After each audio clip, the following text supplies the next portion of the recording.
비트 주세요. 오늘은 제니 샤넬 90백 먼저 구글링하고 이미지로 들어가 볼게요.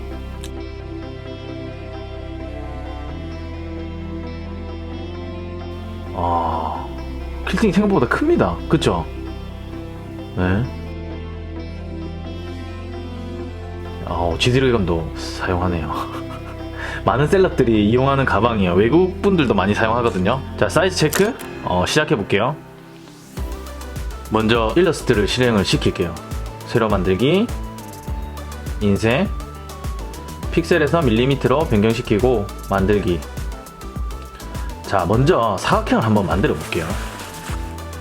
이 정도 사이즈로. 자, 그런 다음에 퀼팅이 들어갈 사각형을 만들게요.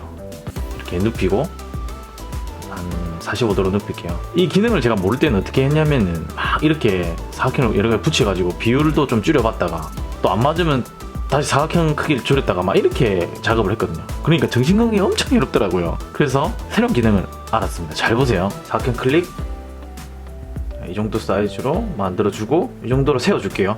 자, 여기로 옮기고 견본 패널을 불러주세요. 없으신 분은 윈도우에서 견본을 클릭하면 됩니다. 견본 스와치 있습니다. 그리고 이 사각형을 드래그 앤 드롭 합니다. 여기 파란 선이 생길 때 드롭. 여기 보시면 새로 등록이 됐죠? 보이시죠? 자, 다시 돌아와가지고 이 사각형을 지워줍니다. 패턴이 등록이 됐어요. 자, 그 다음에 이렇게 사각형을 하나 만들게요. 이제 이 가방 패턴이 되겠죠? 그리고 아까 선택한 패턴을 클릭만 하면 짠! 아주 쉽게 완성이 됐어요. 근데 이거 모양이 좀 이상하죠? 그쵸? 그래서 이거를 원래 패턴에 맞게 맞춰줘야 됩니다. 그래서 이 사이즈를 이렇게 맞춰줍니다. 여기 이렇게 내리고, 자, 이렇게 맞춘 다음에는 도형을 한번 움직여 볼게요. 보세요. 도형만 움직이죠? 이러면 쓸 수가 없잖아요. 그래서 이거를 고정을 시켜줘야 됩니다. 사각형 클릭한 상태에서 엔터 치면 이렇게 대하창이 뜨죠? 그래서 개체 변형의 체크 해제 확인 하면 이렇게 패턴과 도형이 함께 이동합니다. 자, 여기서 끝이 아닙니다. 견본 패널에서 이 패턴을 선택을 한번 해볼게요. 그러면 이런 대하창이 생성이 되는데 이 수치를 조절해 주잖아요.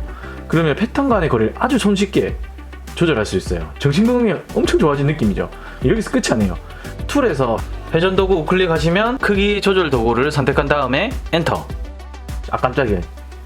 비율을 100% 좀 수정해 줄게요. 자, 그럼 보기 좋게 됐죠. 그 다음에 개체 변형의 체크 해제해 줍니다.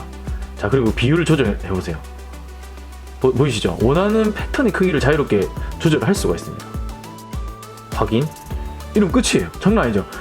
자, 근데 난 좀 이게 어렵다고 생각하시는 분이 있을 것 같아요. 그래서 조금 더 손이 많이 가긴 하지만 훨씬 쉬운 방법을 소개해 드릴게요. 먼저 사각형을 이렇게 만들어 보세요. 똑같죠? 이건 아까랑. 그리고 이렇게 눕히고 복사해 보세요. 좀 노가다가 필요해요. 자, 이 정도 만들어 준 다음에 내가 만들고자 하는 사이즈의 사각형을 만들게요. 자, 그런 다음 중요합니다. 다시 선택 도구로 들어가서 전체 선택을 쫙 해서 모두 선택합니다. 그런 다음 우클릭해서 클리핑 마스크. 짠! 내가 이렇게 원하는 모양의 퀼팅이 완성이 됐어요. 자, 아직 끝이 아닙니다. 여기 툴바 가가지고요. 테두리 색깔에 검정색으로 바꿔줍니다. 자, 그러면 이렇게 선이 생깁니다. 그래야 이제 프린트 했을 때 이 선을 따라 자를 수 있겠죠? 끝이에요. 진짜 간단하죠? 근데 클리핑 마스크 할 때 주의해야 할 점이 있어요. 그게 뭐냐면 이제 사각형이 제일 앞에 와 있어야 돼요. 만약에 이 사각형이 뒤로 가 있는 상태에서 뒤로 한번 보내볼게요. 자, 그런 다음 전체 선택하고 클리핑 마스크를 하잖아요. 그러면 어찌 됐냐면 이렇게 엉뚱한 모양의 마스크가 씌워집니다. 자, 그러니까 꼭 내가 원하는 모양을 맨 앞에, 가장 앞에 두고 이 기능을 사용을 하셔야 됩니다. 맨 앞으로 가져오기. 짠, 됐죠?